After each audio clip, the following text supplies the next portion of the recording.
Infrastructure bill. You all have got to be at least pretty happy that it passed. It is an authorizing bill. You got to remember, it's still got to be funded. There's a lot of work to do when it comes to that. But it is, it's got some problems, obviously.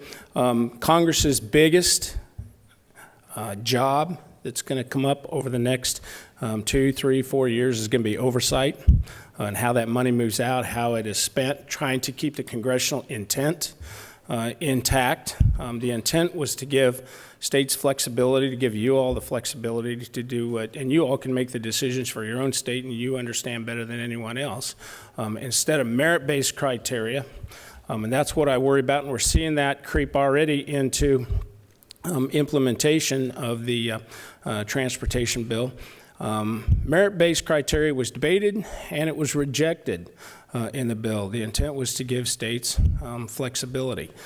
So that's something we have to worry about because the administration has already signaled that they're going to use merit-based. They want to stop expansion. So your expansion projects and your capacity projects that you're working on, that's what they're after. That's what they're going to try to stop. And obviously because of the Green New Deal or the climate change components are in the bill.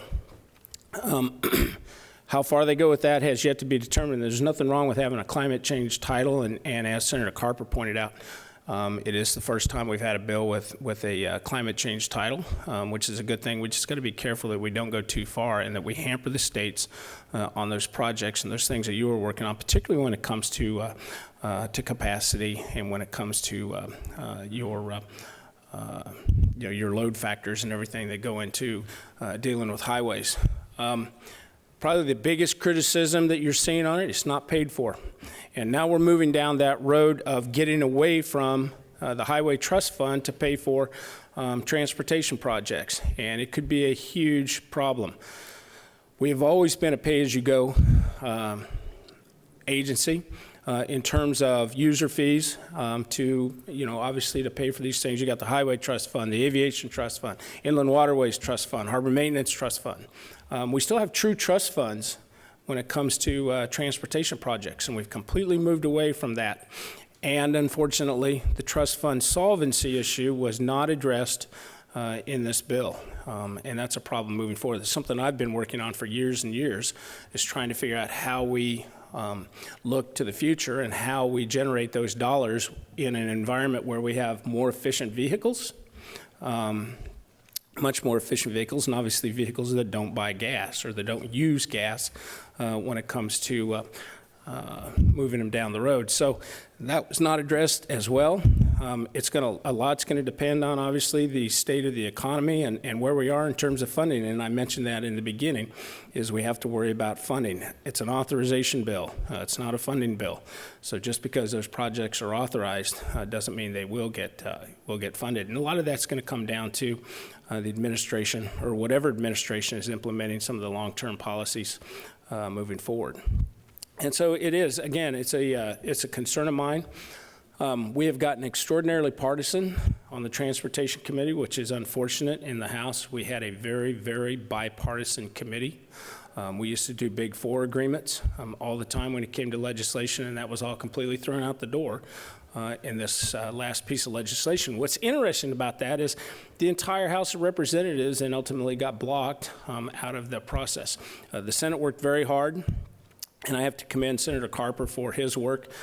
He was very open and would listen, take your meetings, whatever the case may be. Shelley Moore Capito on the Republican side, exactly the same way, and they worked through the process. And ultimately what happened was when it came back to the House, Speaker Pelosi decided to just take the Senate version, and the House was completely blocked out of negotiations and trying to change anything or things that at least the House prerogative when it came to the bill. So it's unfortunate that happened.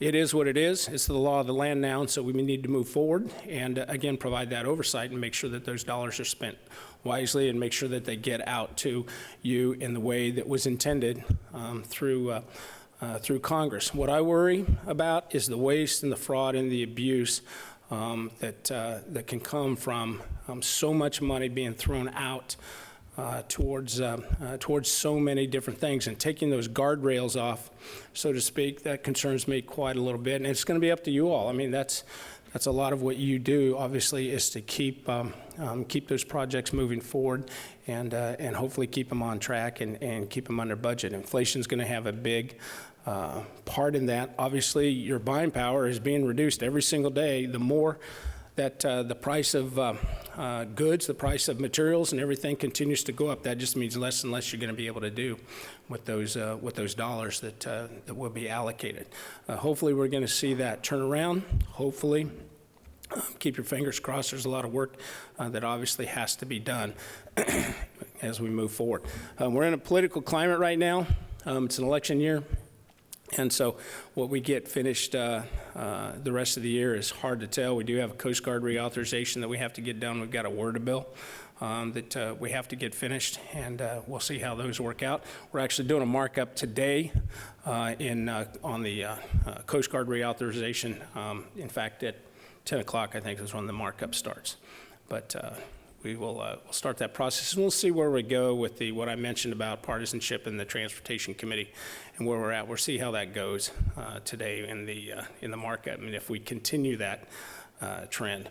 We also have to make a determination as leaders what we do if the majority changes in the committee and we return to, do we return to that tradition of the Transportation Committee and the bipartisanship that we always saw, or do we continue down that road? Within our conference, it's split. We've got people trying to pull us in both different, in two different directions. So we'll have to monitor that as well, and hopefully keep things in check. I vote for returning to the way we used to be, and going back to bipartisanship within the committee. That's what transportation and infrastructure should be, is a bipartisan subject because it affects everybody. So I don't know if what's that? Is Justin back there? What the time is? You want to take a question or two? Nothing about Louisiana. Well, we actually have our next speaker, and not that I don't want Do you want me to get you on time? I would be happy to do that. And with that, this is a great crowd.